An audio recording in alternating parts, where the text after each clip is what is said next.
Monday, early August, a few years ago. As the chief engineer for a design-build construction firm, I had to travel out of town several times a month when problems arose. This week was no exception.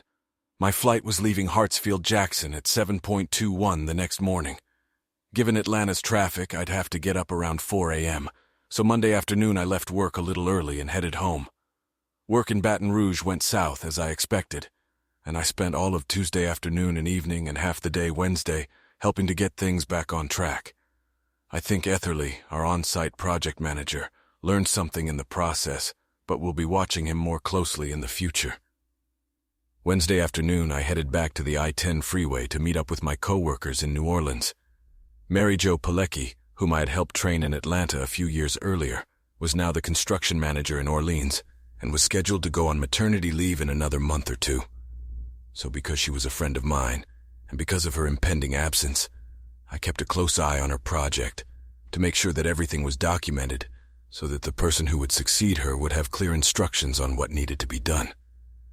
As I expected, Mary Jo had everything in order, so after dinner with Mary Jo and Ozzy, her husband, on Wednesday night, and a planning meeting with her and her staff early Thursday morning, I caught a Louis Armstrong flight and then made my way through Atlanta traffic to arrive at my office by 1:45. I reported to Mr. Strickland, my boss, on the situation with the project in Baton Rouge, my recommendations for increased supervision of the team at the site, and how Mary Jo and her team had done in New Orleans. He agreed with my suggestions for Baton Rouge, asked a few questions about the change in leadership when Mary Jo went on vacation, and then told me to take the rest of the day off after I submitted my expense report. Once in my office, I quickly finished it and said, "Done." I reached for my phone to text Reagan that I would be home early before heading out the door. At that moment, Ethan Gardner, my best friend since third grade and co-worker for the past 6 years, walked into my office and closed the door behind him. "Hey, Trent, how was your trip?" "Long but productive. Etherly should be able to keep things under control in Baton Rouge for the rest of the project if he keeps a better eye on his supervisors. But right now I'm tired, and I've had enough. So even though I love you like a brother, Ethan, Mr. Strickland told me to get out of here." His face darkened at those words, and I laughingly explained, "No, he didn't fire me. It's just that I spent so many hours on a business trip, helping them clean up the mess that Mr. S told me to take the day off to try to stay on the plus side of all you guys in accounting.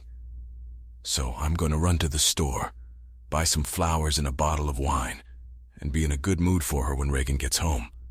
Anything work-related can wait until tomorrow." To my surprise, Ethan raised his hand and said rather forcefully, "Trent, stop it. This isn't about work. I'm sorry, buddy, but I really need to talk to you now. It's well about Reagan. She's... What? What's wrong with Reagan?" Fear pierced my heart. Something had happened to her and no one could contact me because I was on the damn airplane. But why hadn't anyone called me since then? When I interrupted him, he stammered, "Trent, she's messing with you while you're traveling." Anger lit up my face as I looked at the guy I'd considered my best friend practically forever. Reagan told me that in college and the years that followed, she was a true free spirit, enjoying it always and everywhere. But when we got more serious and started talking about a life together, she put those days behind her, saw a therapist for a while, and decided to settle down and start a family. Even though she was with me, she still loved sex a lot, but she had definitely put her free days behind her. That's not funny, Ethan. It's not funny in the slightest, and I don't appreciate it. I think you better get out of here and seriously consider our friendship before you walk into my office again." His face looked pained as he replied, "I know it's not funny, Trent, and I hate to tell you more than you might know, but I really think it's true. I found out about it from Jake Campbell, who found out about it from his friend Clay, who found out about it from his friend." Clay's friend was someone she was having fun with. From what she casually told him afterward, he wasn't the only one she was doing things with, which is why he didn't keep it a secret. It pissed him off that she was cheating on him. I knew it wasn't true, that it couldn't be true, and I was so furious that I was ready to rip Ethan's head off for falling for such a stupid joke. However, I knew my wife much better than Ethan did, and so my anger turned on those who spread such a lie and the nameless jerk who started it. Come to think of it, I wasn't giving Ethan a pass either. What's more, I was doubly angry that my supposedly best friend was helping them spread shit like this. Ethan, I'm going to tell you this once. It's not true. Not one word of it. And if you ever, I mean ever, repeat a word of it, I'll beat the hell out of you. Now you better get out of here before I decide to do it anyway. Ethan was 6 feet tall and weighed 150 pounds, if not more.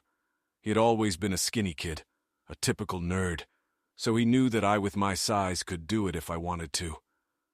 The whole world seemed to rest on his shoulders as he looked at the ground and shook his head slowly. He looked up at me and I could see the pain in his eyes. Trent, I'm sorry.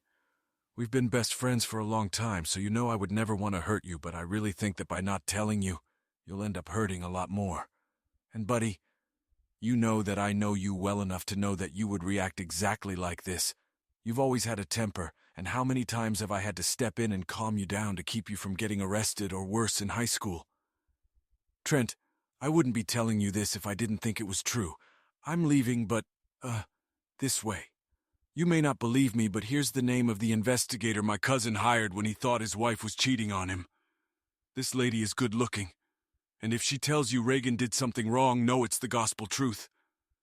I took a deep breath and held my breath for a moment, willing the blood rushing in my temples to calm down a bit.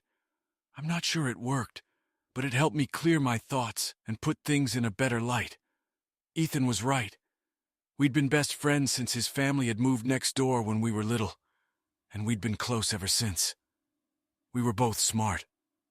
I was the salutatorian of our high school class in the North Georgia mountains, finishing second to him. But he was the poised nerd who kept us out of trouble when he could, and I was the flashy athlete who physically pulled us out of a few messes when his efforts didn't work. We went to different colleges, me to engineering with a construction management bias at the Institute of Technology, and him to accounting at UGA. Over time, I matured a lot without his help in managing my temper, although I must admit that a few extra bumps along the way without his guidance helped the process. When I heard about a vacancy in my firm's accounting department, I let him know how much I liked the firm.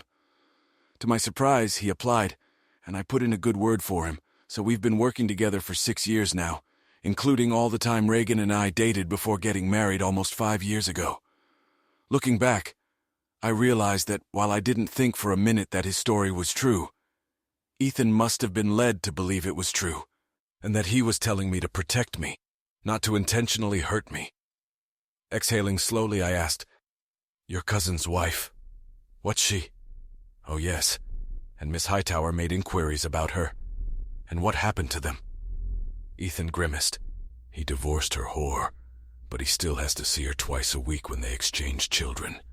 He loves those kids and will do anything to protect them, and that's a damn good thing, because he hates her so much he'd probably have destroyed her by now and happily gone to death row otherwise.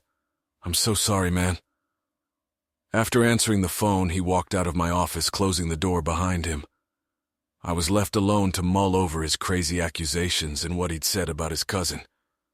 I felt sorry for the guy who had a woman he loved and trusted who did this to him. However, not knowing the circumstances, I mostly sympathized with the kids. They didn't choose their parents and the mess they were born into. The reason was that Reagan and I were discussing the imminent expansion of our family.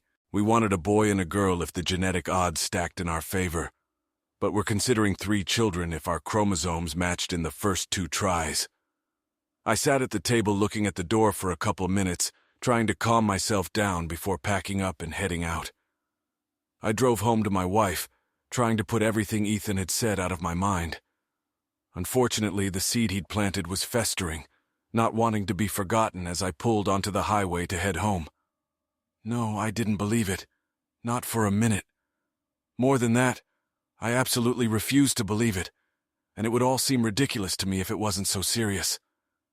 As I drove north on I-75 to my exit, I thought about telling Reagan about this foolishness, but something stopped me. Although I was sure it wasn't true, there was no reason to make her angry that people, including Ethan, were telling such horrible lies about her. After a quick stop at the grocery store, I remained silent as Reagan threw herself into my arms as I entered the kitchen from the garage. "You're home early?" I said. But it was no more than what I could say as our lips came together, and we tried to make up for missing each other since Tuesday morning. When we separated, she nodded. I thought you'd be back early, so I worked late the last 2 nights so I could leave early to date greet you. God, I missed you so much, Trent. She could. I smirked back at her, thinking about how beautiful she was, how funny she was, and what utter shit that idiot friend of Ethan's, or friend of a friend, or whatever. I knew for a fact that Reagan loved me and would never cheat on me. With that being said, I shook my head and put Ethan's stupid story out of my head. Ethan and I had been friends for so long that I realized he would never have told me everything the way he did if he didn't believe it himself. Reagan was soon asleep in bed, a satisfied smile on her face as she dozed off. I sat up in bed trying to read my book, but the words on the page refused to be picked up by my brain. My thoughts were preoccupied with my wife and the impossible story my best friend had told me. As much as Reagan loved me the Monday before the trip, and today after I returned home, I knew that the messages he had received were fake and that I had to prove it to him, or it would jeopardize our friendship even more than his supposed warning. I went to bed that night still trying to figure out what to do, but as I was driving to work Friday morning, it hit me. I would contact the private investigator Ethan had suggested. However, I wouldn't be calling her to make her prove that Reagan had cheated on me. No, without believing it, I would ask Miss Private Investigator to prove that Reagan had not cheated. Friday morning, I called Donna Hightower's office and agreed to the first available appointment on Monday afternoon. The office was in Midtown, so I left myself a little extra time and walked into the office about 10 minutes before 2. Before marrying Reagan, I had been well employed for several years and kept my large investment account in my own name, which allowed me to surprise her from time to time with gifts or trips without her knowledge. This time, I would use some of the funds to hire an investigator so Reagan would never have to find out about the silly rumor when Miss Hightower proved it false. At 2 o'clock, I was summoned by a secretary and escorted to a conference room at the end of the hallway where a rather statuesque black woman dressed in strict black slacks, an expensive white blouse, and a red scarf rose from behind a desk to greet me as soon as the girl closed the door behind me. Good afternoon, Mr. J. Rowe. Welcome to the Hightower Private Detective Service. I'm Donna Hightower. How can we help you? She was tall and very good-looking. Her grip was strong, and I guess she'd kept herself in great shape since, according to her firm's website, she'd retired from the police force a few years ago. From her online bio, I figured she was in her mid-50s, though she seemed younger in person. She smiled warmly, but her eyes kept scrutinizing me, picking up on my body language as I suspected, as well as whether I was secretly wearing anything. Hello, Miss Hightower. I'm Trent J. Rowe, and I appreciate you meeting with me on such short notice. My problem is relatively simple. In an average month, I travel 2 or 3 times, usually for 1 or 2 nights. As a result, someone has made up a story about my wife cheating on me.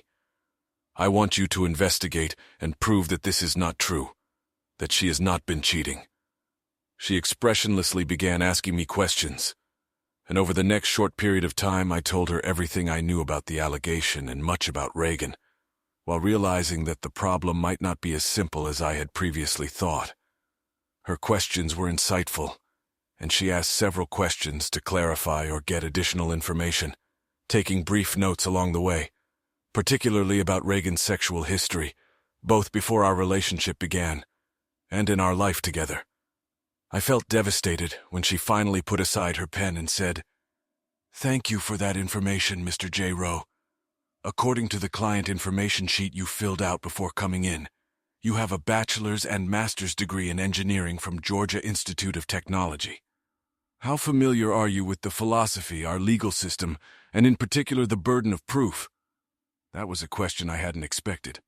I had an introductory philosophy course when I was an undergrad, and I've been a witness in a couple of court cases at my firm. But as far as the details and substance of your question, no, not very much. She nodded. You came to me with a specific request to prove that your wife was not having an affair. Mr. J. Rowe, that is what is called proving a negative. In some cases, you can prove that something did not happen. For example, a particular wine glass was never broken because it holds wine, and you can visually verify that it is in perfect condition with no cracks. That's easy, but what about a person? She seemed to think for a moment before continuing. Let's see. I can prove that I didn't go out of town and rob a bank yesterday because I have a positive alibi to prove that I was here in town all day. But what about one day last week, last year, or even 10 years ago? You see, Mr. J. Rowe, in most cases there are no ironclad records for any significant period of time that can prove a negative. So let's apply that to your case. I can have one of my investigators observe your wife for a week or even a month and tell you with reasonable certainty that she did not have, or as the case may be, had an affair during that time. But I cannot prove that she did not have an affair the day or week, or perhaps several years before our investigation began. For that reason, proving a negative doesn't work in your case. So the cloud of this silly accusation really will hang over her head forever, I muttered, in the back of my mind already realizing that what Miss Hightower said was true. Perhaps, but if we watch her under the right circumstances and nothing happens, we can infer from her actions, which she will or will not take, that something is probably true.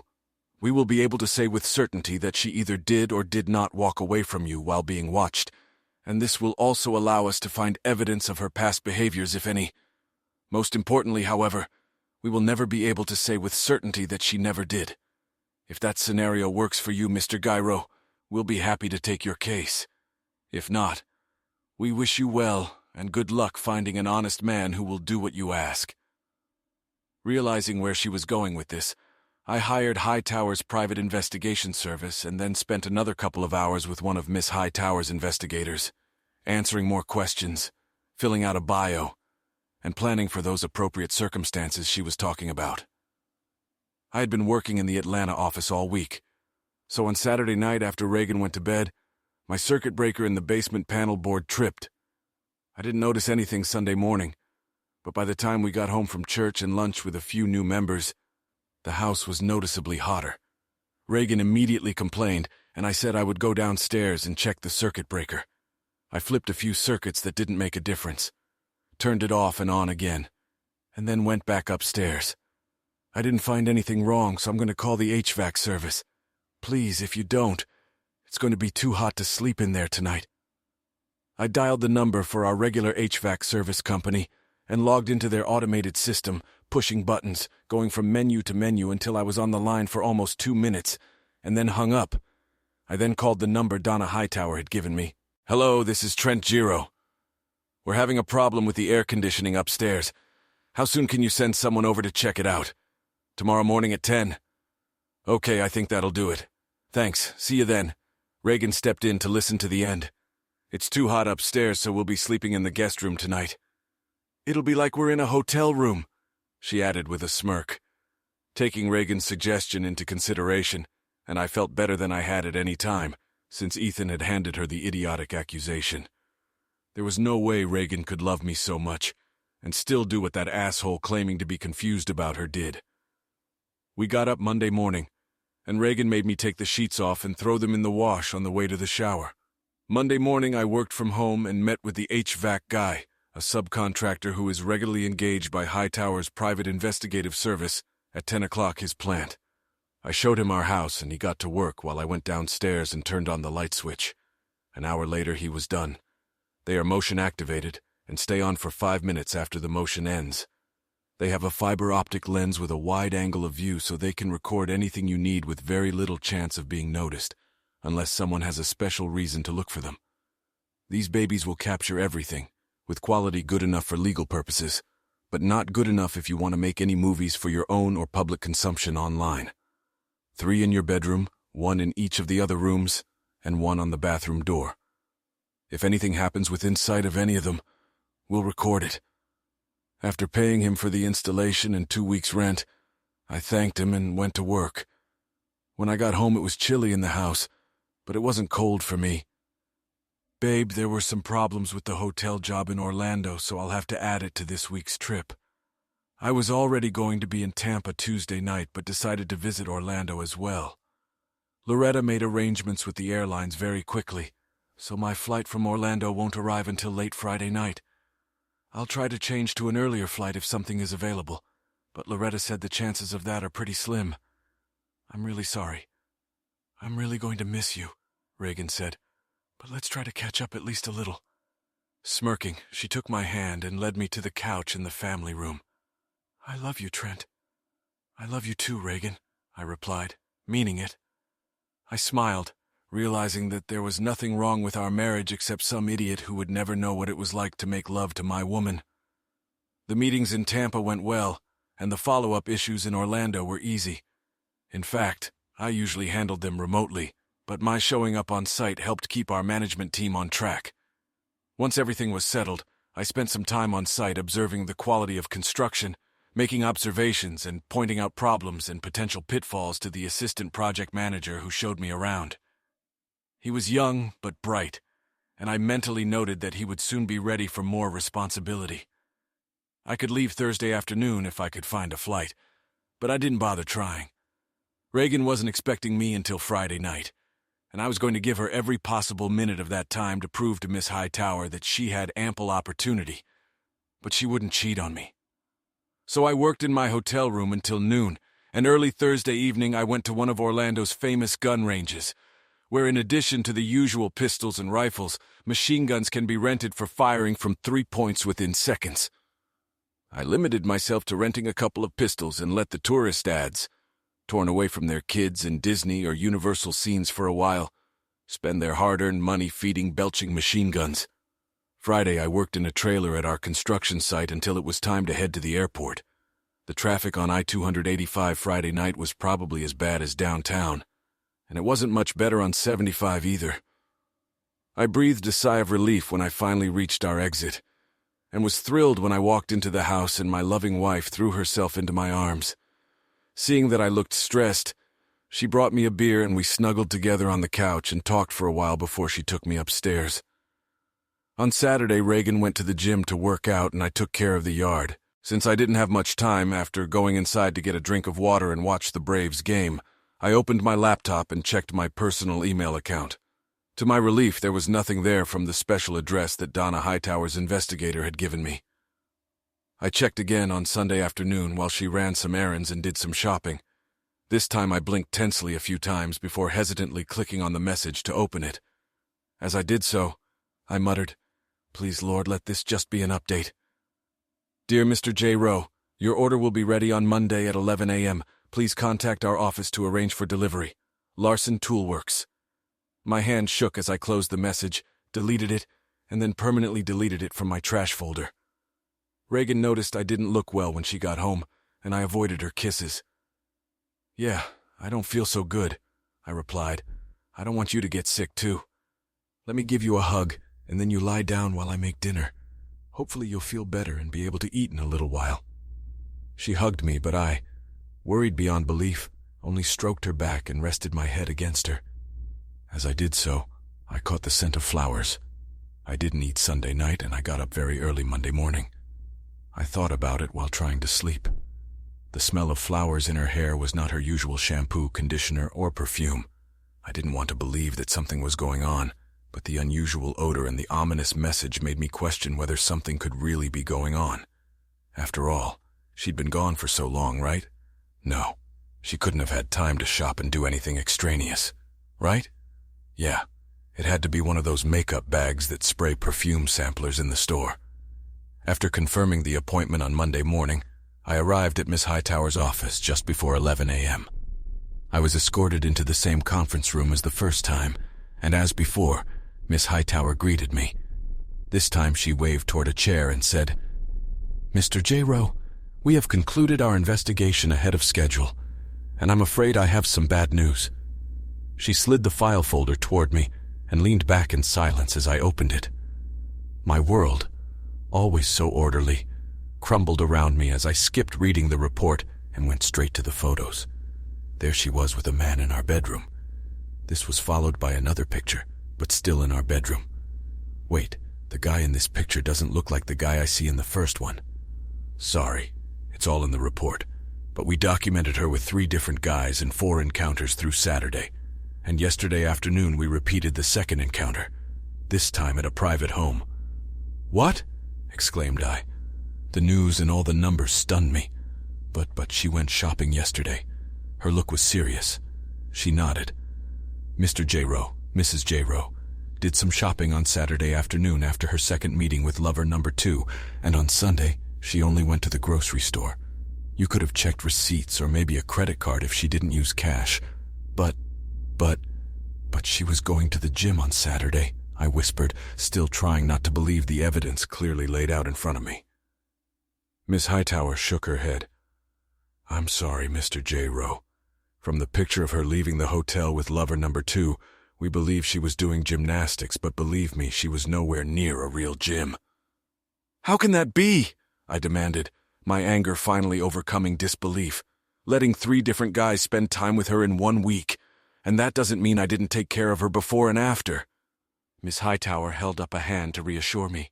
I'm not a psychiatrist, Mr. J. Rowe. Just a damn good investigator and a pretty good judge of human character. Your wife seems a likely candidate for hypersexuality disorder, often called nymphomania in earlier years. She seems to be going way beyond the ordinary to do just that, and cover up what she did so you wouldn't find out. Flowers, I sighed. The scent of flowers in her hair. She took a shower and washed her hair after seeing her boyfriend yesterday. Maybe, but judging by how long they were in there, most likely just washed it or sprayed it with something. From what we can tell by following her and watching the videos, she's an expert at what she does, and she's obsessed with appearance, even changing the sheets and linens on your bed between lovers. More than one spouse has been caught cheating when a stain or odor gives away a secret love. But in our bed, I began, remembering that she'd even changed the sheets in the guest bed just a week ago. Yes, 2 of the 3 nights you were gone, she did it in your bed. She takes her lover. Please don't call them that. Cheating adulterous assholes is what they are. She hummed slightly and nodded in response to my comment. At least one, yes. We don't know the first one's name and the third one isn't married, but assuming he knew of her marital status, that makes him an accessory to her adultery and an adulterer under state law. Now the second one seems to be her regular lover. Well, he's definitely a cheater and an adulterer. We were able to get his identity and found out he's married. Asshole, I sighed, opening the folder and rummaging through it until I found the page with his picture at the very top. My fists clenched, and all I had to do was keep from punching the desk. Damn, I think she's working with that asshole. I was just about to get to that. Noah Wooliver, 32, married, and as far as we can tell, became your wife's boss at her firm a few months ago. Being a large, important firm with multiple offices, they don't advertise their corporate management structure, so it's possible he works in another, possibly parallel department. I shook my head. No, you got that right. Mrs. Allenby was promoted, I think, in late spring, and Mr. Wooliver became her new manager. Reagan never called him by name and said he wasn't very social, so I haven't met him yet. But she pointed him out to me one day when I stopped by to pick her up when her car was in the shop.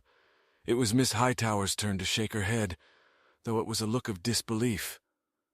Not very social with the spouses of his mistresses, no doubt, she grinned.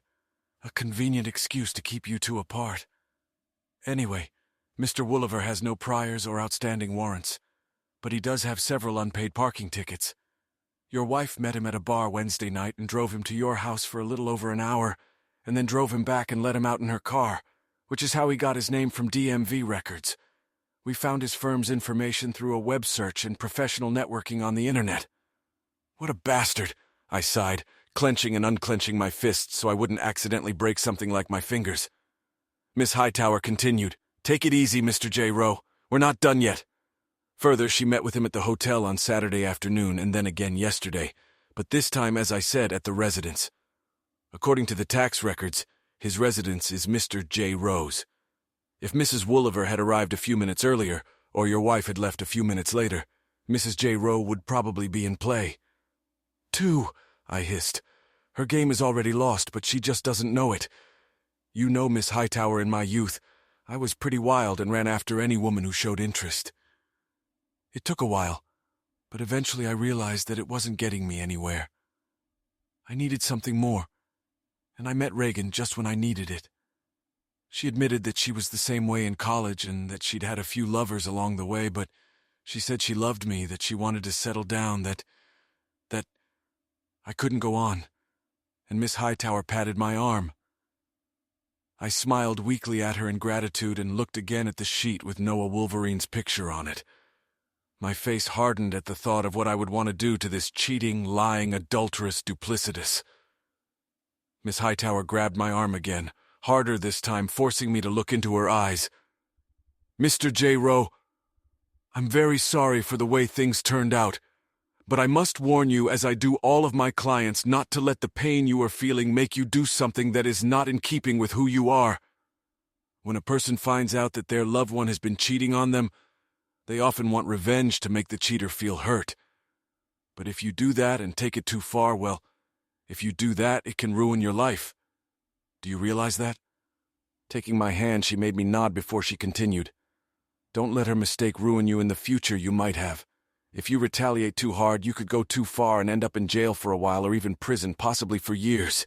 You could lose your job and almost everything you have worked for your entire adult life. You don't have children, so you don't have anything to worry about. But that doesn't mean you can't create huge problems for yourself.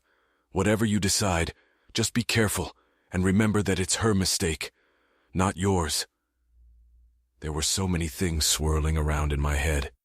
Treason, confirmed, children, so close, but not now. Revenge, maybe not. But payback? Yes, definitely. I wouldn't be an idiot to let my anger destroy me. I'd be careful to control my emotions. But in my carefully calibrated reaction, I'd be just as damn devious and cruel as she'd been deceiving me, no matter how long she'd been doing it. I knew I would never physically hurt her. I wasn't that kind of person. But make her suffer? Yes, I will. Carefully, I mean. But believe me, Miss Hightower, if that's the way my soon-to-be ex-wife wants it, any way she can get it, then that's the way it will be. I'll try not to go too far, but believe me, it'll be damn close. And she'll feel all the pain she's caused me. Every single one. Damn. Bit. Miss Hightower sighed, realizing she couldn't stop me, but she made one last attempt to subdue me. "Okay, please be careful, Mr. J. Rowe. Remember what you said and don't go too far. Going over the edge is a lot easier than you think. I don't want what you do to bite you or haunt you." As a divorce attorney, Miss Hightower recommended George C. Godwin. He agreed to meet with me after hours, and I spent the next 2 hours on a bench in Piedmont Park contemplating my escape and my revenge. Then I loaded up all my notes and went to see him. Mr. Godwin was an elderly black man. As it turned out, Miss Hightower's younger uncle, and was as short, burly, and jovial as she was tall, regal, and reserved, but he knew family law up and down. He also knew the Georgia legal system like the back of his hand, as he had practiced law for nearly 50 years. George acted very informal, insisting that we call each other by our first names, and chatted for a bit before getting into why I chose divorce over attempted reconciliation. When I showed him the folder of photos, he whistled longingly. "I think that answers that question." "Okay, what we're going to need." I handed him the flash drive with all the records Miss Hightower had suggested, and he plugged it into his laptop, said, a few times, and then said a couple more before kissing his niece like an Italian in the general direction. "This girl really knows her stuff. Trent, everything looks finished, so I'll put it all together and let you know when we're ready to file. You can do it by next Monday?" "Oh, I can do it by then, but overtime will cost you. Do it, please."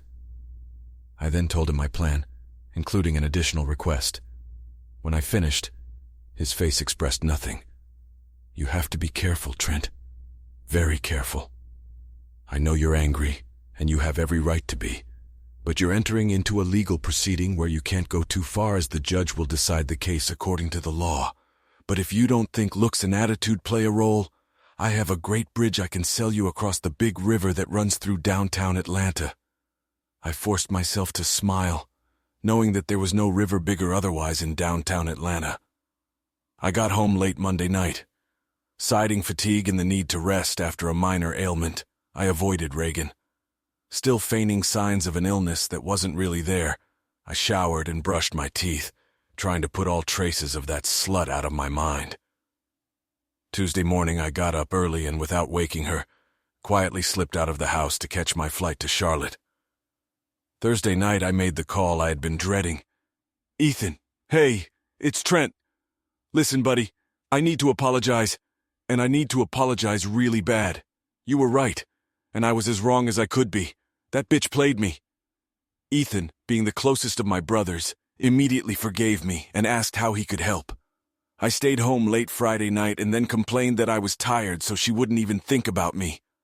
Saturday morning, I went to my parents' house to help my dad with a home project that was supposedly rescheduled for Sunday morning.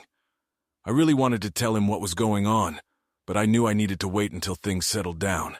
Then the timing would be right, and it would be too late to miss something I shouldn't have. So I called Reagan late Saturday night to let her know I wouldn't be home until the following afternoon, but when she answered, I got the distinct impression that she wasn't home, and that she probably wasn't alone. I held my tongue, uttering a curt but completely fake love you, before ending the conversation.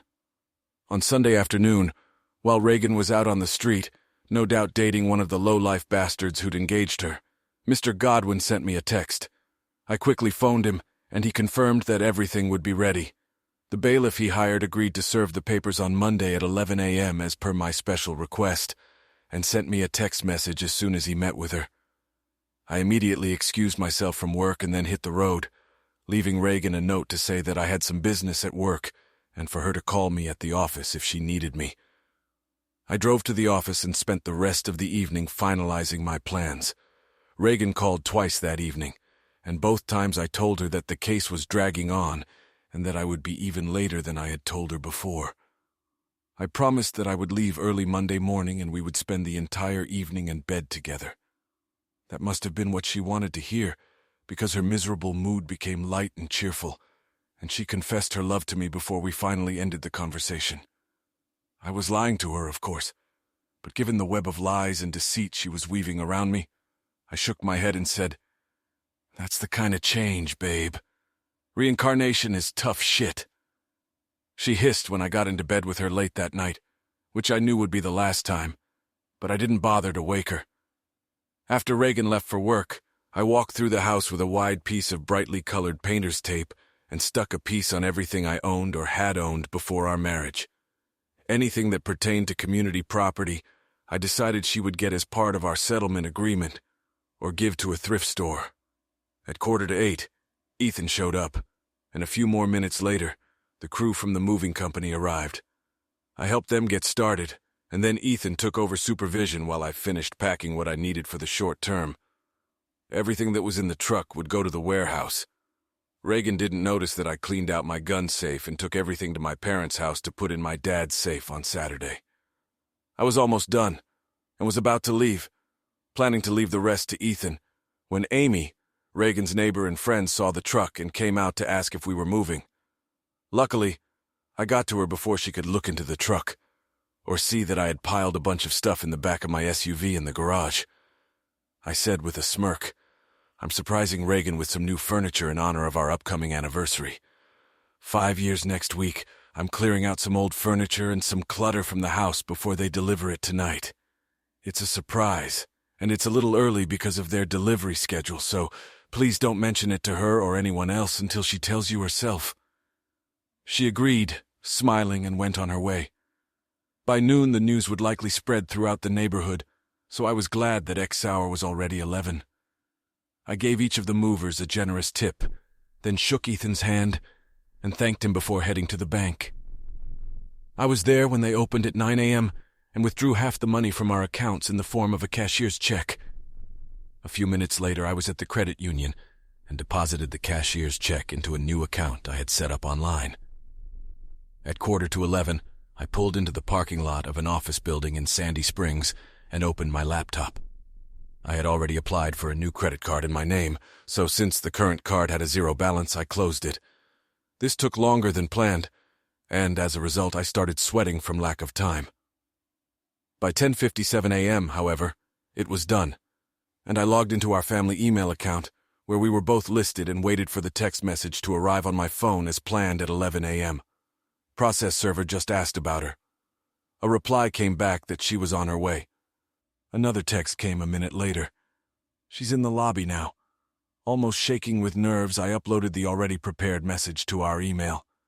I considered going to Reagan's work email and sending the version I'd written, and really wanted to send from there since I knew her password. But Donna Hightower's warning about going too far, and her uncle's confirmation that if I did what I wanted, I'd end up in very hot water with the judge, and maybe even in the poke for a night, put an end to that idea.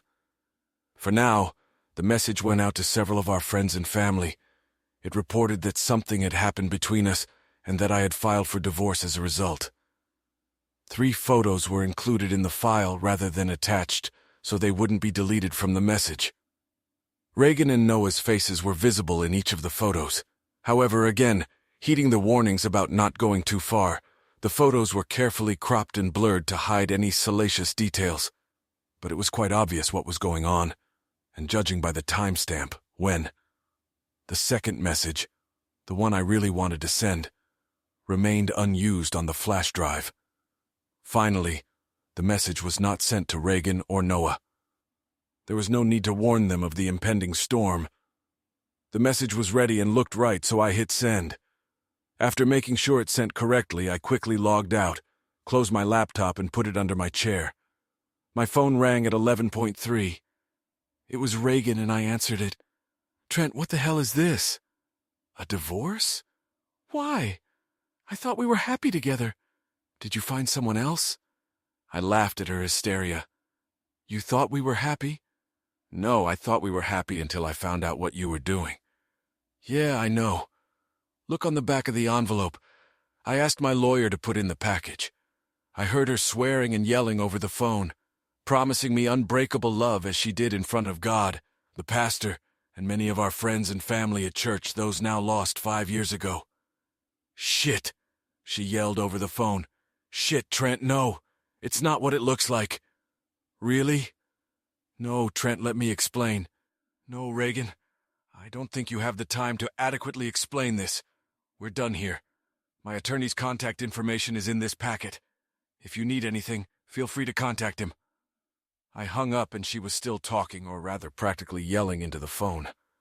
When she realized I was no longer there, she called back again and I sent the phone to voicemail. She left one message, seemingly a long one, and a few minutes later a text message from her came through. The voicemail message was all the same, denial and lies, so it was deleted, as was the message, and the 3 messages, and the next voicemail message that followed in quick succession. Not wanting to hear any more of her crocodile tears, listen to the lies, excuses, and apologies, and certainly not wanting to hear any more promises since she had already violated the sacred that really mattered. I didn't listen to the new message or read the messages before deleting them. I then blocked Reagan's number. Immediately afterward, I dialed my father-in-law's number. Since Bob and Chessie were my friends as well as my in-laws, I didn't bother sending them a message. "Hi, Bob. This is Trent. I hate to call you at work, but this is important, and I think you need to hear it firsthand, not second. And I'm going to do it now, not later, because the shit just hit the fan." I think I heard him gulp over the phone. "What's going on, son?" "Bob, I'm sorry to have to tell you this, but because of Reagan's inability to honor her marital vows, I'm forced to end our marriage. Trent, no. I know my daughter's story, but it has changed. You can't take it seriously by holding something long ago over her. Bob, I would never do that, but she has relapsed, and a very serious one at that, and not too long ago. 2 weeks ago, when I was out of town, it was like she went crazy. I have the locations, dates, and times to prove it, as well as pictures and even video of some of it. It's been killing me since I found out, and I hate to tell you this, especially over the phone.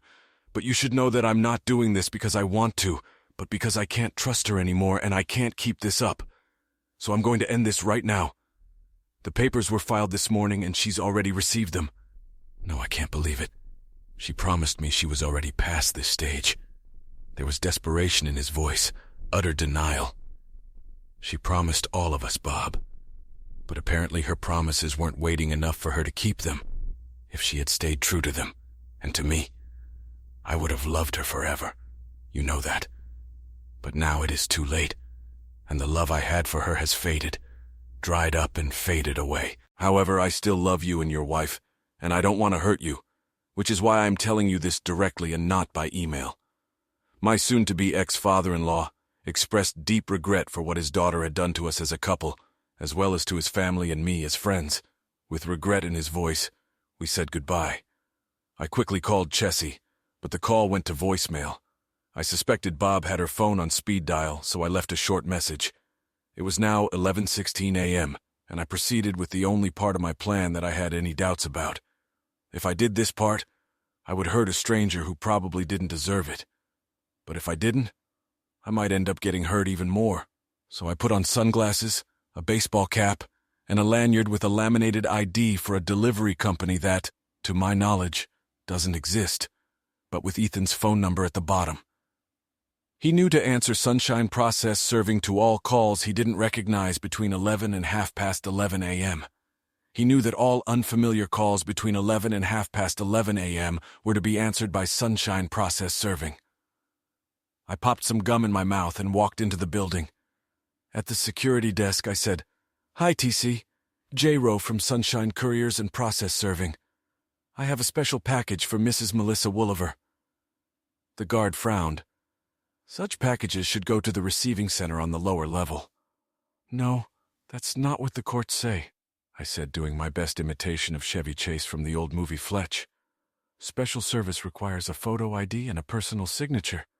It's usually best done quietly, but we can make a scene if you want, and I'll end up having to run all over town to track her down, which will end up getting her in even more trouble."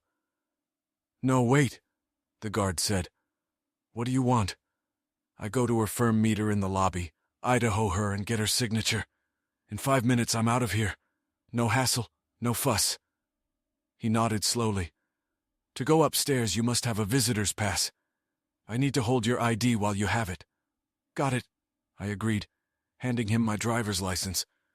With some reluctance he took it and handed me the pass. "Come back at once. You'll get this back," he said, holding out my license. "When you return the badge to my hand. Got it?" I bowed my head to him and blew a small bubble, then turned and headed for the elevator. On the 3rd floor a few minutes later I walked up to the front desk at Melissa Wooliver's firm. The same conversation was waiting for me there. The girl behind the counter looked even more hesitant than the guard in the main lobby, but she pressed a button and summoned Mrs. Wooliver to the reception area. Noticing a trash can in the lobby, I threw away the gum and took off my baseball cap and put it in the bag I passed off as my messenger briefcase. Fletcher's identity was gone. Melissa Wooliver was very pretty in her late 20s or 30s, with tan skin, dark brown hair, and dreamy brown eyes that made me think she had Hispanic blood in her ancestry. When she entered the firm's lobby, she had a concerned look on her face. When the receptionist pointed her out, Mrs. Wooliver looked at me and hesitated for a moment before heading in my direction. "Jones said you had something for me to sign," she said hesitantly. "No, I'm sorry, Mrs. Wooliver. I'm Trent Jarrow. You don't really need to sign, but I have to give this to you since it concerns you." "What is it?"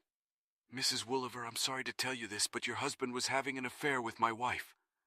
My words were spoken in a whisper, and I held out to her a close-cropped photograph of them in bed together. In the envelope are documents that prove everything. Absolutely everything. Tears streamed down her cheeks and she shook her head in denial. "It has to be a forgery." "No, I promised me." "It's not a forgery, Mrs. Wooliver. I paid good money to a detective agency to find out what was going on with my wife and asked them to prove she wasn't having an affair after rumors of it reached me. They proved the opposite, that she was having one. And closed in the envelope is a confirmation that everything you see here is real, unedited, and obtained legally with my permission. I have been assured by a private investigation firm and my attorney that all of this will be taken into consideration and brought to court if you choose to go that route. As of this morning, that's what I'm doing." "But he promised," she whispered, brimming with tears. She leaned toward me, and I put my right arm around her and stroked her back. "He said the first time was a mistake, that it was just a fever and that it wouldn't happen again. We took steps to make sure it wouldn't happen, and now he's backing off and doing it again? Why?" "I don't know, Mrs. Wooliver, but this time it didn't happen in a hunch. It was carefully planned, and it happened more than once. In the envelope you will find documents of 3 meetings between them in 5 days." Her hand clutched at my shirt, and she shook her head short and quick against me, realizing the extent of her husband's betrayal. At 165 centimeters tall and 125 pounds, I was 7 or 8 inches taller than her. She wiped her tears and looked at me again. The flow had stopped, but her cheeks were still wet from the recent downpour. "Mister, I'm sorry. What's your name?" I told her, and she continued, "I'm about to check out for lunch and we'll go somewhere. Afterward, I'll send a picture just of me if you want to show him. Mrs. Wooliver, you're a beautiful woman, and I'm honored by the invitation, even if it sounded more in anger than desire. But no, ma'am. You won't do it," I said, pulling her a little tighter against me, trying to help her get over her anger and move on to the much more important looking forward stage. "I can't let you do this, and I can't do this to you. As much as it might seem like it would be revenge for him, you're going to have to live with yourself for the rest of your life, so you shouldn't go too far and do something you'll regret later, and you shouldn't do anything that the Georgia legal system wouldn't agree to." Perhaps that woke her up from her sadness because she let go of him and took a step back. I guess you're right. I gave him another chance, but this is the end, and this time we'll end up in court. I don't know how. I've included the name and contact information for a private investigative service in case you need them for further investigation or if you need someone to testify. I've also included the name of the attorney they recommended. He seems like a nice guy and has been very responsive in handling my case so far. He filed the papers and they were served this morning. Shocked, she took the envelope and thanked me, then started to walk away. However, she stopped and said, "Mr. Jarrow, I hate to ask this, but can I call you if I get stuck and need advice? My number is in the envelope." After visiting the testing lab that Donna Hightower had recommended, I sweated for the next few days while I managed the project in South Georgia. It was nice to be able to rest at the end of each long day. But the thought that I might have contracted something horrible or even potentially fatal made me even angrier at Reagan and the risks she'd taken for the sake of a few, or maybe many, cheap thrills. However, good fortune came my way at the end of the week when the lab informed me that I had no sexually transmitted diseases. I breathed a sigh of relief. At least that danger hadn't gotten me down. Reagan was still trying to reach me, leaving message after message on my voicemail at work and on my cell phone from other numbers. When I checked the messages, I deleted them as soon as I heard her voice, but she didn't take the hint. When I got back to the office Friday morning, I found there were more messages waiting for me, so I deleted them one by one and pulled out my phone's owner's manual to find how to block the number. After a few minutes, that problem was solved too, and I decided to visit my parents over the weekend. They were getting messages from Reagan too, and I decided to block her number there too. My mom was especially upset, especially since she knew that Reagan and I were ready to have kids. She even asked me to reconsider the divorce, saying that what Reagan had done couldn't be that bad.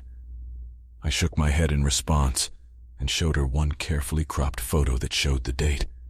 Tears ran down her face, but she nodded, finally realizing the truth despite her desire to deny it. She hugged Daddy tightly as I waved goodbye and headed to my temporary quarters. The next day at work, Andy Smith ran into my office with the bad news just before noon. Trent, Mary Jo Bilecki's water broke, and weeks before she was planning to go on maternity leave. What do we do?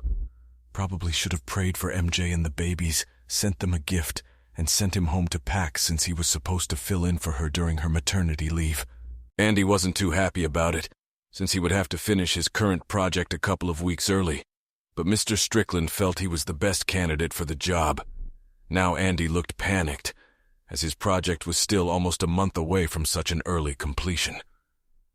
After reviewing our project schedules, Andy and I went to Mr. Strickland with an alternative proposal.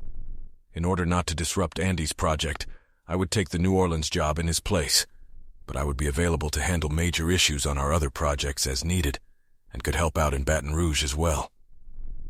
In the evening of the same day, word came that Mary Jo and her new twins were doing well. I was getting closer to the Big Easy to tackle the project, and with each mile I was getting away from Reagan in my past. By the time I got to the hotel, it was late, and I slept for a few hours before getting up early to head to the job site. I spent the morning delving into the project, meeting with a few subcontractors and going over the plans for the coming weeks. Everything was as I expected it to be. so I left early in the morning to stop at the store and head to the hospital to see Mary Jo.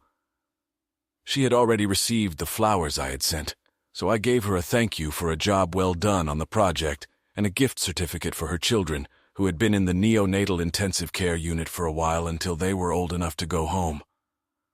Although I couldn't go in to see them, I was able to see them on the monitor as MJ and Ozzy watched them lovingly. I was so happy for them. But the thought that I might never have a child of my own hurt when I left, so I turned my attention to the project. It became my everything for the next couple of days, and on Friday I took the construction office management staff out for drinks in the French Quarter after we closed down work for the weekend. On Monday, George Godwin called to see how things were going with my divorce. He was having a bad time in Atlanta. His office was getting numerous calls from Reagan trying to reach me, and he seemed to be getting more and more hysterical with each successive call. "Are you sure you don't want to talk to her?" he asked. I grinned sarcastically in response to his question and heard him practically rolling with laughter. I thanked him and went back to work. In the evening, as I made my way to my hotel room where I was staying for an extended stay, a text message arrived on my phone. I didn't recognize the number, but the message read, "Hey Trent, my lawyer filed the paperwork today and Noah has already been served. Can we talk when you get a chance? Thank you, Melissa W."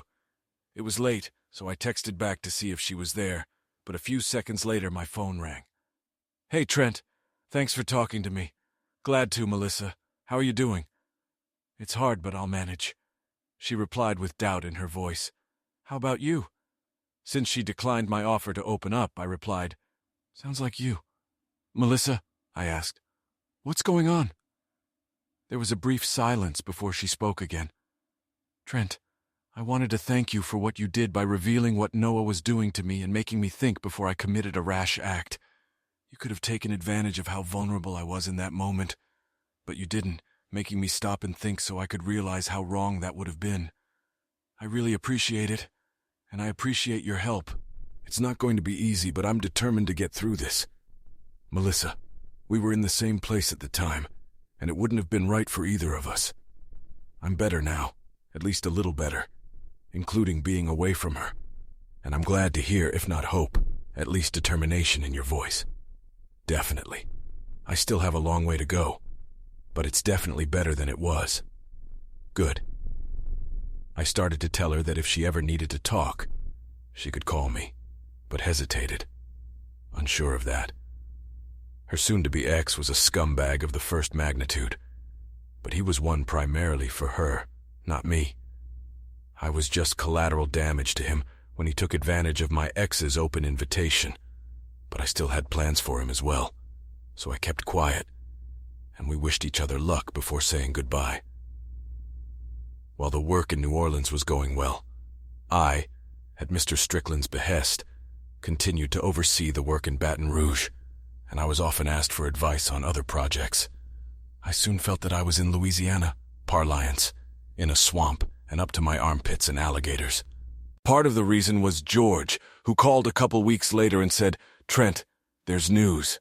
Mrs. J. Rowe's lawyer has asked the judge to schedule a consultation. If he does, you'll have to meet with her face-to-face here in Atlanta for at least a couple sessions, maybe more. The judge will give you time and you'll have to show up here in town, or the proceedings won't do you any good. What do you want me to do?" My blood boiled at the thought of them resorting to such tactics, but George had told me from the beginning that it was possible. When we applied, we provided minimal documentation of her infidelity. You said we could hold on to the rest as we wouldn't need them. Now we might need them. What happens if the judge sees that? We'll have to give them to her lawyer. But Judge Johnson might agree to cancel the request if he has no desire to see them. Then warn him first, and do it. A week later, Reagan's request for counseling was denied, although according to George, Judge Johnson hinted that she might seek counseling for her own sexual addiction problem. And that was one crocodile out of the swamp.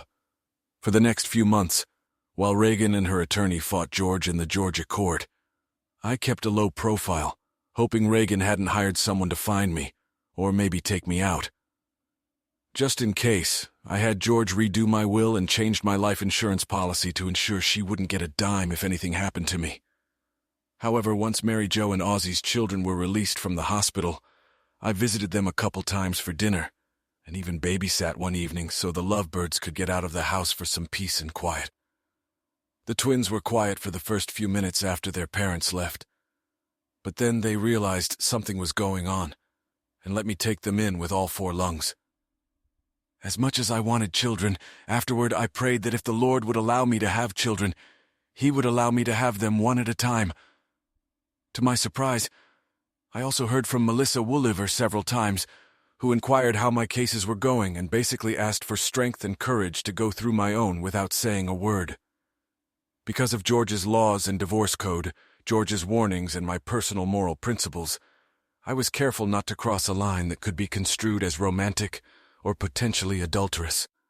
When things got better for Melissa, she apparently no longer needed me, and her messages stopped coming. As Mary Jo's maternity leave came to an end, I had a realtor looking for a house to buy. Using funds from my pre-reg and account for a down payment, I bought a house in Dunwoody a few weeks before MJ returned. After spending almost 3 months in an extended stay home at the company's expense, I was determined to feel more comfortable when I returned home and be able to get my belongings out of storage. The twins were doing well when Mary Jo's maternity leave ended, and she returned to work for the last few months of the project. After handing over the reins to her, I found myself going home with 3 regrets. The first was that since we currently had no other project in New Orleans, MJ would be leaving our firm to become a stay-at-home mom for a while. Ozzy, who had relatives in the area, had gotten an assistant professor position at Loyola, so this was not a surprise. However, MJ asked me to keep her in mind if we had another job in the New Orleans area in the near future, to which I readily agreed. Second, with my return to Atlanta, I was leaving my unofficial godchildren and what had become more frequent babysitting jobs for MJ and Ozzy. The little ones had gotten used to me visiting and caring for them sometimes on weekends, so their parents could go somewhere else, and I knew I would miss seeing them grow up. Caring for them reminded me of being childless myself because of the hell Reagan condemned me to. Finally, Reagan was arguing with me over the details of the divorce, and the case was dragging on. Although George Godwin assured me that Judge Johnson was as fed up with it as I was, and that the end of the case was near. So when I returned to Atlanta, I immediately moved into my new home and began unpacking and doing some work during my week of free time. I met a few new neighbors, including a nice divorced woman from a house a few doors down. Having my own house gave me more freedom, but I was still legally bound to this cheating whore, which meant I couldn't start dating again without fear of upsetting the legal proceedings. I thanked Noelle the divorcee for the plate of brownies, but politely declined when she suggested we meet for dinner sometime. Having been through the divorce system, I think she understood me. Ethan, who had been looking for Miss Right forever and knew nothing about the Georgia court system, didn't get it. "So when are you going to go out again?" he asked one day at lunch shortly after I returned to Atlanta. "When the judge says my divorce is final and I can be sure that romantic endeavors and any entertainment that might lead to them won't contribute a single penny to the settlement with Reagan." "So long, huh? So how's that evil bitch doing?" he asked. "I don't know, and I'm not interested. You know you still owe her, a big one." I looked at my best friend and nodded. "I know, and she'll get it when the time comes."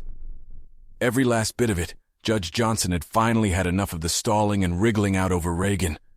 He demanded that we both be in the courtroom for the closing speeches and presentations in early April, with Reagan and her attorney on one side of the court, and George and I on the other. I arrived a few minutes early, and was waiting for George when I saw Reagan turn the corner, spot me, and head in my direction. "Trent, it wasn't supposed to be like this. I know, Reagan, but you couldn't fulfill your part of our vows, so it's just the way it is. You've been gone so much. Bullshit. You knew how often I'd be gone when you agreed to marry me. The 3 times during our time together, when I exceeded that amount, each time by a day, I used that time to more than make it up to you. Of course, I don't count the last trip to Tampa and Orlando for those 3 times, since you made up for it yourself with your boss and your other girlfriends while I was gone and after I returned." She looked angrier than I'd ever seen her, and tears were streaming down her face. "Trent, but I had needs." Reagan noticed several people watching us and asked, "Can we go somewhere and talk about this?" "No, I don't see the need for that. You see, we talked about all this before we agreed to get married, and you promised that your wandering was over and you wanted to get married, settle down, and start a family. You got married, sure, but you failed at that or the rest. Why don't you just get over it and leave it at that?" That's what I did. Of course, if you can't, you can always find another therapist. Maybe this one will be luckier than that one. She wrinkled her nose at my words and practically recoiled when I pointed out her failures. There were more and more people looking in our direction, so I left her standing there in tears, wallowing in her frustration when I saw George heading in my direction. "Trent, please," she called out, but George and I headed into the courtroom, ignoring the others. The judge demanded that we both be present when the documents were signed, probably so Reagan wouldn't drag out the process. He commented on the fact that this was the first time he was seeing us together, which led to Reagan's angry outburst, followed by a pitiful cry. Judge Johnson gagged her and then forced her to hear his ruling. When it was over, the gavel fell, ending that in our 5-year marriage. I shook George's hand and thanked him after Judge Johnson left the courtroom. But as I turned to leave, Reagan started begging, making her way toward me. As I continued walking, ignoring her, she began yelling at me, spewing anger and obscenities. Most people know not to do that in a courtroom, and I'm sure Reagan knew it too. But her anger took over. I'm not sure if any of the court staff arrested her or not, but George Godwin and I took advantage of the moment to sneak out. We had the conversation she wanted so badly, though it may not have gone the way she wanted it to, and that was enough for me. I didn't want to talk to her ever again. George did his best to ensure that. After her public display, George applied for a restraining order the next day, and Judge Johnson readily agreed. I couldn't have arranged it any better, even if I had tried. With a restraining order, Reagan would stay away from me whether she wanted to or not. I almost hoped she wouldn't. A brief stay at the Iron Bar Inn might do her some good, but she was too smart for that. Disappeared from my life and out of sight. So the following weekend I started dating again, setting up a postponed date with Noelle. She was nice, but it soon became apparent that we had little in common, other than a very long dry spell. When I drove her home, she pulled me inside and I didn't resist. Moments later, we were in her bedroom. After the second time, we both grinned and Noelle snuggled up to me. "Trent, we can do it again sometime if you want," she said, confirming my suspicions after dinner that she wasn't looking for anything long-term, much less permanent. I thanked her and headed down the street toward home a few minutes later. Noelle and I remained casual friends but never met again. I dated another woman the following weekend, and then another in Birmingham during a trip the following week. After each date, I felt devastated, often in more ways than one, as I realized that despite enjoying the moment, I was no closer to my goal of finding the right woman. I needed a friend, a lover, and a lifelong companion with whom I could eventually start a family. Over the next 2 months, I began to doubt that this would ever happen, that I would ever find lasting happiness. Nevertheless, short-term happiness was fairly frequent and quite enjoyable until Independence Day weekend, when I visited my parents and watched my sister, her husband, and their 4 children. Mom, knowing me better than I realized, told me that day that I would probably never give her and Dad grandchildren if I didn't change something. I know, Mom. I bought a house and I'm fixing it up. Trent, a house isn't a home yet. A man and a good woman, not one of those sluts you've been dating can if they work at it. Son, you need to find a good woman. I know that, Mom, and someday I will. I'll find her. Just give me time. She hummed. If we give you more time, your father and I will be dead by then and never meet our grandchildren. She was teasing, at least in part, but it still made me wonder. One evening in late July, I received a text message. "Hi, Trent, it's Melissa Weaver. Can you talk sometime when you have a minute?" Honestly, I was surprised to hear from her again after all this time. I finished cleaning the paint sprayer and sent her a quick reply asking her to call me when she could. A few minutes later, she called. "Hey, Trent, thanks for agreeing to talk to me." "No problem, Melissa. How are you doing?" "We haven't talked in a while, which is partly why I was hesitant to send a message tonight. I wasn't sure if with everything that's happened, you'd want to talk to me again." I laughed. "Unless you were actively involved in getting my ex-wife and your husband?" "Ex-husband as of today," she interjected. "Together. Then I don't hold you responsible for what happened between them or the disaster they created. So I have no reason not to talk to you. Good, because I swear I had nothing to do with it. And I didn't think you did. So what's the matter?" "Well, it took longer than expected, but like I said, I'm finally free. I even have my maiden name again, Ortiz, and I wanted to thank you for your help. You opened my eyes to what the bastard was doing, provided me with evidence for free so I didn't have to spend money. I couldn't afford to get it, and then gave me advice on what I needed to do. I went to another lawyer, but you helped me a lot, Trent, and I'm very grateful. You're welcome. So don't think about it anymore, okay? It's hard, Trent, because you were my guiding light, my inspiration, if you will, when I was so low and so depressed. I don't know you well at all, but I like what you've done and what I've seen so far, so I'm going to take a chance and do something I've never done before. Won't you have dinner with me?" It was a very nice dinner, but I spent the entire evening looking at her, thinking about how sweet and beautiful she was, and what kind of ex-husband the world's biggest idiot would have to be to dump her, instead of thinking about what we were eating. True, Reagan was just as beautiful and had her own special sexuality, but after learning about her secret dark side, the side that would betray the man she was supposed to love more than anyone else, her former rating of 11 dropped to negative numbers. "At least in my eyes, you stare," she said with a smirk, "almost as much as I do." I grinned, nodding. It's fun to focus when you have someone so nice to focus on. She blushed and covered her mouth with her hand to hide how much she liked my compliment. "You want to get out of here? And maybe come back to my house? I think I'd like that." She whispered, "Please, Trent, take me home or somewhere. Now I need it and I can't wait." A few minutes later, as we turned onto her street, she reached into her purse and pulled out her cell phone. "Pull into the garage," she said. "The door's open." That night, we didn't leave the bed except to get a drink of water and go to the bathroom to use the bathroom as needed. I was thankful it was a Saturday and I didn't have to go to work because for all I knew, I could have stayed with her forever. She fell asleep after our morning date, and I exhaled a sigh of relief and went to the bathroom. As I stepped out, the morning light streamed in through the open curtain on the window, and I got my first real look at her bedroom. Our clothes were strewn everywhere, making me smile at the memory of our need. I also smiled at the double bed, the only item I was familiar with, and her pile of pillows, somewhat diminished by all the ones that had been knocked to the floor. The TV was on a stand next to the chair.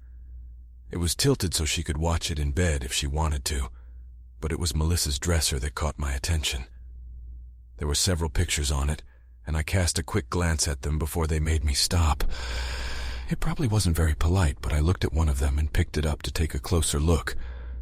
"Trent, what are you doing?" Melissa asked from the bed. "Melissa? Who's the girl in these pictures?" "That's my daughter, Ansley. She's 3 years old and she means the world to me." Her words surprised me, startled me even, and I said, "You never mentioned her." I didn't want to bring her into the Noah's story, so I tried to protect her as best I could, but she turned out to be a major stumbling block in our divorce. That's why it took so long. "Trent, I don't want you seeing each other until we decide we're serious, that there's really something between us." "Where is she now?" I tried to keep my voice steady, but I think it went up an octave. "She's with him this weekend." "Why? Is something wrong?" I liked her a lot, but this was a surprise, a shock even, and what it meant while I wasn't sure. "Melissa, I don't know. I like you, though. I really like you," I admitted, not wanting to procrastinate. "Considering how long we've known each other, I like you a lot more than I should. But if there's one person in this world I don't love as much as my ex-wife, it's your ex-husband. 6 of one, half a dozen of the other. That's what my grandmother would have called this match. I've already told you that I really want kids, so you can imagine that I'd want to be involved in your daughter's life if things worked out. But let's think about this. If I show up to her soccer game or piano recital or cheerleading practice or school dance or whatever, who else is going to be there? Noah, she sighed, starting to realize what I was getting at. He's a lying, cheating asshole, but he loves her. Exactly. And every time I see him at one of these events, whatever it is, it'll be a reminder of what he did to my ex and what he helped do to my marriage. I will resent the hell out of him, and I think Ansley, though she won't understand, will realize that there is something between us. Some tension. Eventually she would start resenting me for it, Melissa, which would hurt any relationship I have with her, and in turn hurt our relationship, yours and mine. As much as it pains me to say it, I think it would eventually ruin everything we have. She sat up and almost in a whisper she said, realizing, "You're saying we have no future? As much as I'd like to try to prove me wrong, no, I don't think there is one." I agreed. She nodded, tears streaming down her eyes. I thought it was too easy, too perfect. Now I know it was. Please, Trent, just go away. She touched her phone a couple times and added, "The garage door will be open for you." She fell back on the bed and pulled the sheet over herself as she cried. I grabbed my clothes and dressed in the hallway on my way out, hating myself at every turn almost as much as I hated her ex-husband. It hurt, but in my heart I knew it was true. Later that day, I went to my parents' house. I gave them the short, concise version. But they both knew that I was saying more than I was, and that what I was feeling was hurting me a lot more than I wanted to admit. Mom tried to get more out of me, but I shook my head and told her it would never work. Mom, being Mom, gave me a motherly hug, stroked my back and told me everything would be okay. As much as I wanted to believe it, I didn't see it at the time.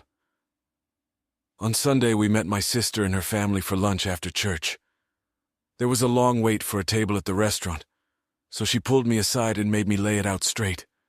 She was 2 years older than me, and had helped me through several failed crushes when I was in high school, so I opened up and told her almost everything, but without any bedroom action, although I suspect she had a hunch about it. "I realized it's not going to be easy," she said later, "but I think you can do it if you try and realize you really love her. One date doesn't tell you much, and if you had more, you might realize that there's not as much in it as you think, but it might also prove to you that there is, and that fighting for it is worth it. If you want it, thanks, sis, and you're right. One date doesn't say it all, but it told me enough to realize that it would hurt a lot more to get close to her, and then see it doomed to fail because of the past.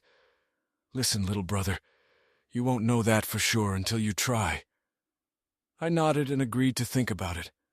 After that, our table was set and we didn't talk about it again. But the subject stayed in my head throughout the trip home and the days that followed. Ethan understood me better than anyone else and agreed with my thoughts on the subject. But it was on the drive home after a trip to a factory near LaGrange that I started to think about considering how lucky Ethan was with women. Was it such a good thing that he was agreeing with me? The following weekend, he set us up with a couple of women. We all had fun, and I didn't immediately put the thought out of my mind. During the divorce, Reagan wanted to keep our house as part of the settlement agreement, and I made George resist by forcing her to sell it, since she couldn't afford the buyout, without giving up a lot of other things she wanted. It was pretty petty and cruel, but I figured it was karma given the circumstances, and I didn't lose a minute of sleep over it. Since I didn't want to be outed, I also brought George in as my representative for the sale. He and Reagan's lawyer had known each other for a long time, so unlike Reagan and me, they were on good terms.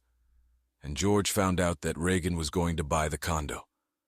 Sometime later, I heard a rumor that Reagan and Noah were getting married. Upon hearing this news, I immediately called George as it could affect my finances. During our divorce proceedings, George argued to the judge that alimony was not due because Reagan was a cheater, and I was the injured party. But the judge took our relative incomes into consideration and awarded her a small monthly amount for 5 years, or until she remarried, whichever came first. I think that was the only point George lost in our settlement agreement. but even that amount was less than he predicted. If she really did remarry, I'll check it out and let you know. If it's true, we'll get the alimony payment stopped, George said. Yeah, and if it's true, it just goes to show that some people never learn, I said, incredulous at the thought of them being together, and what that would mean, even though it further confirmed my decision to end my relationship with Melissa. No, George laughed. It's what keeps me in business. And I thought it gives me a choice I'd thought about back at the beginning of the divorce, but never believed possible. After hearing about their wedding, I decided to contact a friend at Reagan's firm. Will Kleiner and I had known each other since college and met again when I started dating Reagan and discovered that he worked at her firm in a different department. Reagan and I had met Will and his wife several times while we were dating and married, but Will and I hadn't seen each other since the divorce began. So shortly thereafter, we met for lunch when I wasn't traveling. When I told him what had happened, Will replied, "That's terrible. I'm really sorry, Trent. I heard that Will ever asked to be transferred to another department. It all makes sense now. They're avoiding conflict with our HR department. So do you guys have an official policy on this sort of thing?" "Sure. If they violate it, they could get in big trouble, and in the long run, the firm..." "Will, I hate to ask this, but do you think you can get me a copy of that section of your personnel manual?" "Yes, just don't tell anyone where you got it." The following Saturday, I made a date, and we met Will and Lori Kleiner at a Braves game.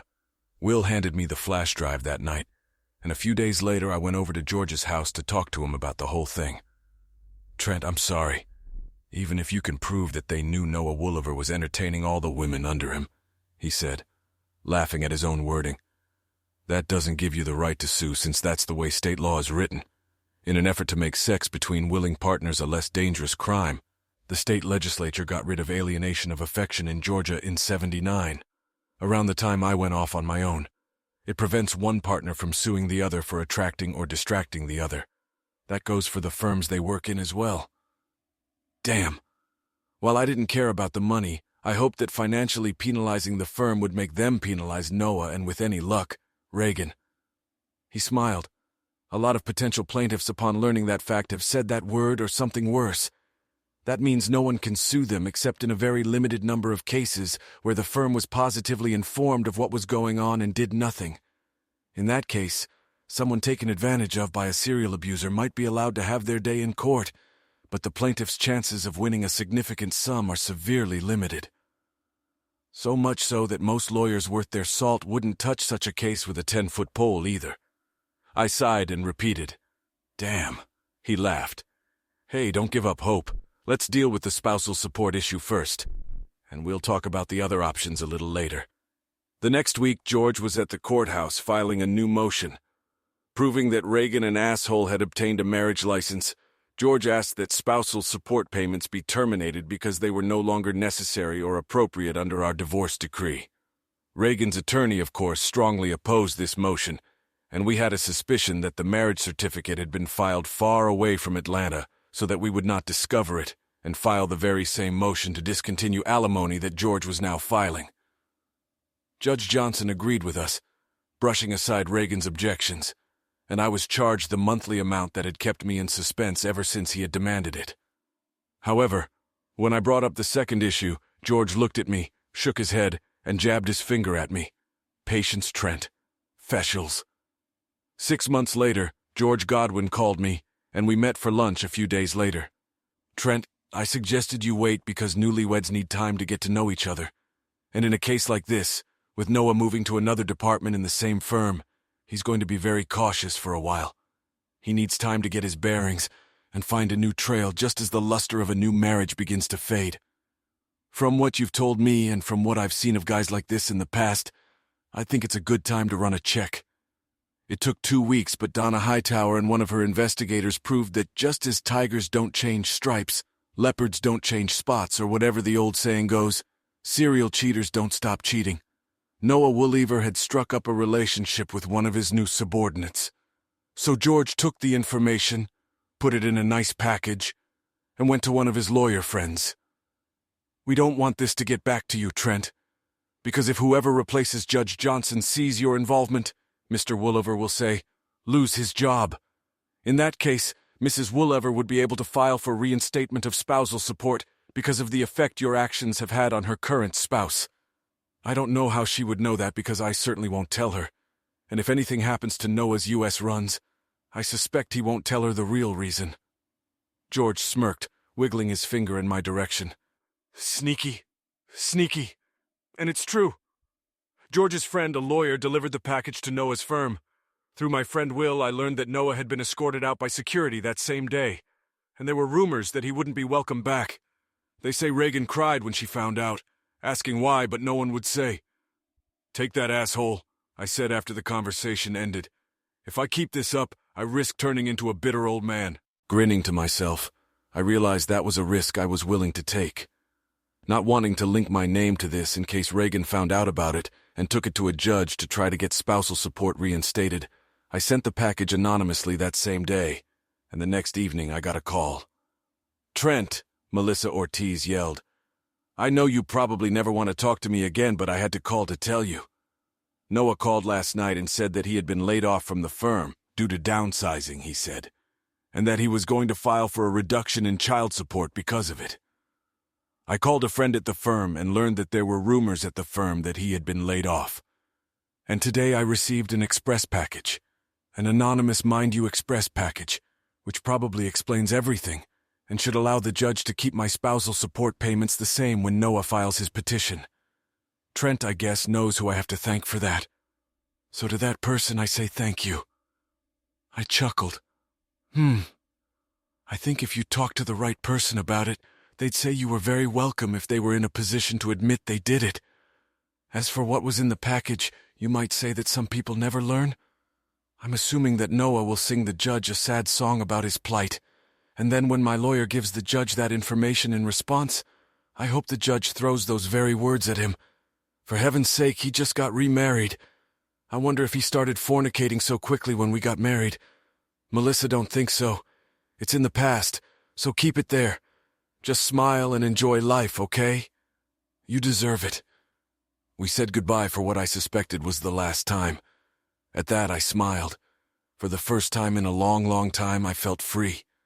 I'd been through the ordeal. I'd survived. And while some might disagree, I'd returned as much hell and heartache as Reagan and Noah had put me through, going as far as I dared, but not too far. While she was probably cheating again, too, I had helped Reagan end up in a much worse financial situation, in an apartment instead of a nice house, and with a dysfunctional husband who paid child support through the nose. In addition, I knew she was in a relationship in which her spouse cheated on her regularly, but didn't bother to tell her about it, just as she didn't tell me about what she did to me. I had tried to give her the best and make her happy, but now I suspected she had more worries than she could count. Yes, I had struck back at each of them, but I regretted nothing. Not one thing. Moreover, as I went over what had happened in my mind, I realized that I no longer called them those derogatory names that were ever present in my mind. Having received retribution, I no longer thought of them or cared what they might think, and that realization led to the biggest smile of all. But the smile was short-lived, because over the next few weeks, I made another discovery, the hardest of all. As much as I thought I had leveled with Reagan and Noah, to my surprise, I discovered that they still had power over me. When I thought I might have a chance at happiness with Melissa, I gave up that chance because of the memories of what my ex and Melissa's ex did.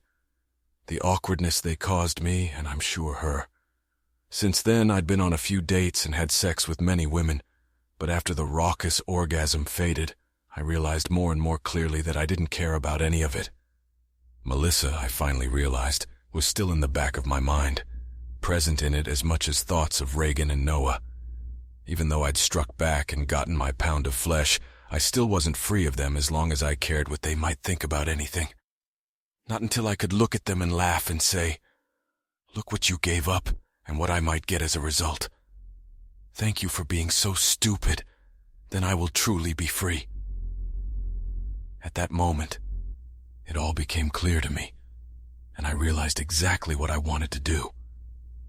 Picking up the phone, I looked through the recent calls and found the number she'd called from the day she'd gotten the file with Noah's latest adventures. I pressed the number to call back and hoped she would pick up. Moments later, she answered. "Hi, Melissa. This is Trent J. Rowe. Can we talk?" "Trent, recently you helped me again when you didn't have to. I'm listening." "Something came to me tonight, an epiphany, if you will. And if I'm not too late and you'll let me, I'd like to talk to you about it to see if there's any chance of making a difference." There was silence on the line, though I thought I could hear breathing, so I continued. "Even though I recommended that you let go of the past, I realized that I had been so focused on the past and what had ruined my life as I knew it, that I hadn't noticed that I was looking at things backwards instead of forwards. I want to apologize to you for that, and if you agree, I want a chance to try to make things right, if you'll let me." Again, she didn't stop me, so when I talked to her that evening, I could practically hear Melissa nodding her head over the cell phone line, assessing my words. To my relief, she wasn't dating anyone new, and to my surprise, she agreed to let us start over to see how things went, and if we could eventually become as compatible as we had been that first wonderful night. We went on another first date the following weekend with good and firmly stated intentions of not rushing things. But sometimes things have their own ideas. She invited me in as I walked her to the front door. She took the glasses and I poured the wine, after which we sat down on the couch and talked until 11. A few minutes later, I was already carrying her upstairs and gently sitting her down by the bed. After that, we lay there but didn't say a word. It was too soon considering it was only our second first date. But in my heart, I hoped it would work out, and from the way she looked at me, I thought she might feel the same way. Although we encountered some difficulties in the months that followed, it turned out that we agreed with each other on far more important things than we had realized, and that many little things don't matter when two people love each other enough. Although I thought so after our second casual date, I liked her more and more with each meeting, and eventually I admitted to myself that it really was much more than like, almost from the start. Melissa came to the same conclusion, and we began to plan and collaborate so that we could have a future together. We both wanted that, so we got married a little over a year after we decided to try again. When the time came, little Anjali became our flower girl, and Melissa and I said I do to each other, and really meant it. As I suspected, we've run into Noah a few times since then, but it didn't quite go the way I initially feared. The first time we were close was when he started to make a snide remark to me about taking seconds, but I cut him off. In barely a whisper, so that only Noah could hear, I said, "Noah, thank you so much for taking Reagan, the cheating whore, off my hands. If you think she'll be more loyal to you than to me, you're even stupider than I think you are, and thank you for making it possible for me to be with Melissa, the real woman you weren't smart enough to be faithful to, and do everything in your power to keep her. Believe me, I got the best part of the deal." He nearly choked and clenched his fists in anger before realizing I could have torn him apart if he had hit me. Recovering in time to save Anjali and myself from severe pain, he turned and went to his young daughter. He took her in his arms and kissed her, whispering something to her before putting her back down and saying goodnight to Melissa. A few months later, he told her that he was in the process of divorcing Reagan and finally realized that what I had said was true. When he started to suggest something, she abruptly interrupted him. "Too bad you didn't realize it until after it was too late, Noah. Don't ever mention it again. In all the time we've been dating, Noah has never once said a word to me about it, but I still see a note of regret in his eyes when he sees us together, and I always smile. Present tense. Anjali is 6 years old now, and now she's at Grandma and Grandpa Ortiz's house, and I'm holding Melissa's hand while she squeezes mine like there's no tomorrow. When the doctor gives the order, Melissa makes one last push. Finally, she leans back, and I kiss her sweat-drenched forehead as the doctor and nurse work a little farther away from the delivery bed. After a minute, the midwife looks at us and says, smiling, "Mr. and Mrs. J. Rowe, congratulations. I know you didn't choose to find out beforehand, so let me be the first to tell you that you have a beautiful baby boy." And that's when I realized that all the trials and tribulations I had endured were worth it. And I realized that no matter how hard it was, I wouldn't change a thing. The end. Thanks for watching. I hope you enjoyed it. So subscribe to my channel and watch the next video.